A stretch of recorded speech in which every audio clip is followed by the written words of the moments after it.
easily available from paper stores or craft stores. You will need two magnifying glasses that are not the same size. You will also need strong glue, scissors, and a pencil. If the magnifying glasses are the same size, the telescope won't work. If the magnifying glasses are the same size, the telescope won't work. Hold one magnifying glass, the bigger one, between you and the paper. The image of the print will look blurry. Place the second magnifying glass between your eye and the first magnifying glass. Move the second glass forward or backward until the print comes into sharp focus. You will notice that the print appears larger and upside down.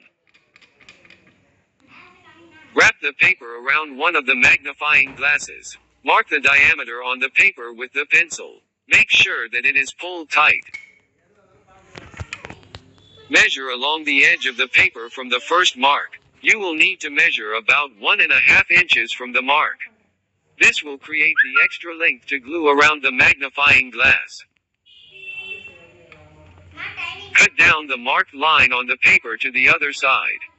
You should be cutting across the width of it, don't cut lengthwise. The paper should be about 24 inches in length on one side. Cut a slot in the cardboard tube near the front opening about an inch 2.5 centimeters away. Do not cut all the way through the tube. The slot should be able to hold the large magnifying glass. Cut a second slot in the tube the same distance from the first slot as was written down between the two glasses. This is where the second magnifying glass will go. You should now have two lengths of corrugated paper. One piece should be slightly larger than the other. Place the two magnifying glasses in their slots, big one at front, little one at back, and take them in with the duct tape. Leave about 0.5 to 1 inch 1 to 2 centimeters of tube behind the small magnifying glass and cut off any excess tube remaining. Glue first length of paper around one of the magnifying glasses. You'll need to glue the edges of the paper together as well, since you've left about 1.5 inches of paper. Make the second magnifying glass tube. This one will need to be slightly bigger than the first one. Not too much bigger, only so that the first will fit into the second one.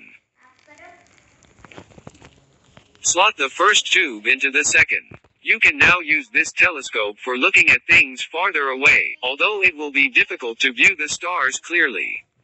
This type of telescope is really good for viewing the moon. The images will be upside down. Since astronomers don't care about up and down in space, there is no up or down in space, after all.